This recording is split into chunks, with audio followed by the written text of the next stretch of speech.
Hello, my name is Julia Steinberger. I'm professor here at the University of Lausanne and the Institute of Geography and Sustainability, Faculty of Geosciences and Environment. I am the lucky recipient of an ERC Synergy grant with two other colleagues who are in Spain. This ERC Synergy grant is called REAL, a post-growth deal. It's about post-growth economics.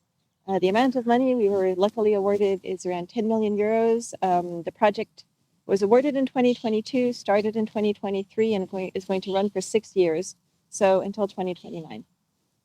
In developing this project, we were really motivated by one central question, which is how do we make post-growth economies real? We are absolutely persuaded within the project team, based on our previous research, that we need to develop alternative economic models, systems, and bring them into existence quite fast. And these systems should not be dependent on growth. So they should be post-growth systems. That's one of the things that's very, that's the real question for us. And the problem is that most economic models, most climate mitigation models, pretty much all of them, all depend on growing economies. And the growing economies, so that basically means that every way that we think about our social and environmental problems, we're based on growth. And we need to depart from that. So we need to develop alternative models of the economy, of how the economy could work without growth, including climate mitigation, including looking at how different degrowth policies would play together and work together or not work together within an economy in terms of financing, in terms of work, in terms of inequality. We need to think about how we take decisions differently. So I have a big part of the project on thinking about how we make the economy more democratic. And we also wanted to be thinking about the politics. How can different political parties, political movements, popular movements take these ideas forward? How do they see these ideas? How can they use them and make them their own? And then talking about practice, which is how do we bring these ideas into practice, into existing ongoing political processes and decision-making. Those are the big ideas of the project. And Yorgos Kallis came up with the 5 Ps of post-growth, which are the 5 work packages, which are possibilities, policies, provision, politics, and practice. So those are our 5 Ps of post-growth, and that's how we organize the project. So in terms of the objectives, we have some major objectives. We want to develop post-growth deals for the global north and the global south. And these post-growth deals are basically policy frameworks that people within either industrialized countries or developing emerging country contexts could take and make their own in terms of bringing policy proposals forward. So that's one big objective. Another big objective is making post-growth or degrowth climate mitigation models. So how can that would have things like north-south convergence, because current climate mitigation models entrench international inequalities in a way that's really unjustified. Why should countries in the global north still consume twice or 3 times as much as countries in the global south decades from now? That's really insane. So, and there's no alternative to, right now, there's no alternative to these scenarios, and we really need to bring scenarios forward that allow us to have north-south convergence. So that's another big goal, is to have climate mitigation models that the IPCC could use, that governments and decision makers could use, that would demonstrate what an socioeconomic trajectory of convergence and degrowth would look like for climate mitigation. Another big objective is this idea of democratic provision. How would our democracies need to change to bring economic democracy into them?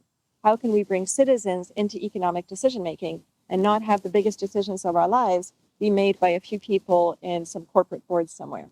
So that's also a big change. How do we bring laws forward? How do we bring different ways of working and living forward that allow us to become full citizens of our democracies, not just political citizens, but also economic citizens? And there's also a part of objective that has to do with dialogue with political movements and political parties, as well as then this idea of bringing it into practice. This project is big, and that's a challenge because we're lucky to have it, but it's about 30 people, which is huge. It's a large scale for us and for an academic group in general. The way we're trying to organize ourselves is we've organized ourselves by circle of interest. So basically, there are roughly 10 people in Lausanne, 20 people in Barcelona, and we're communicating a lot using sort of virtual collaboration tools. And we're also trying to collaborate a lot based on communities of interest. So the people who are interested, for instance, in north-south convergence get to talk to each other. There are people who are interested in intersectional and post-colonial academic activities. They get to talk to each other as well. So people are very free to form their own groups and then work together. And there's also some of the core work we have to organize and have regular meetings to do together. So we're very much reliant on virtual collaboration tools. And then from time to time, we also get to meet in person, which is very nice. We were really overwhelmed by the amount of applications we got. I have been in this sort of weird little interdisciplinary area of ecological economics, living well within planetary boundaries, and I didn't used to get a lot of applications for the positions I would advertise. But this time it was huge, and we got splendid people applying, and we could not hire all the people we would have loved to work with. I really, so that's a bit of the heartbreak, but in terms of the team we have, it's just a great privilege to be able to work with such wonderful people. When we went for our interview at the ERC, we said, we tried to be very transparent and honest, and we said our goal is to develop the social science of the revolution. So that's what we would like, is we would like to have the basis that people can look to when they want to transform our current system, obviously peacefully, but we really need to overturn existing power structures. We need a lot more equality. It is where we are talking about revolutionary change.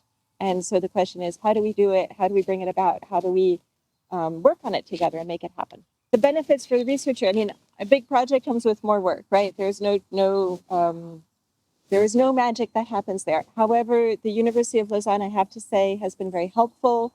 Also, your research in helping us plan the project has been very helpful. You have to plan in support.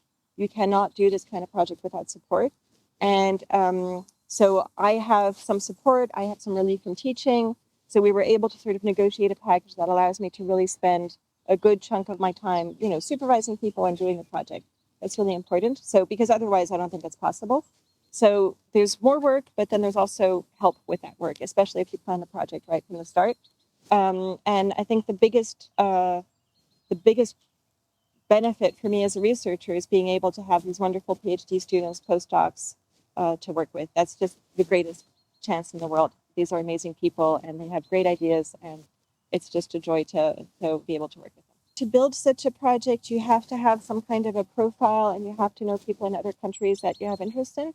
And I don't think that there's, I would think that there are two main ways to do this these days. The traditional way is going to conferences, presenting papers, getting to know people, making friends. You have to be friends with people. You can't just know them, because these projects are hard.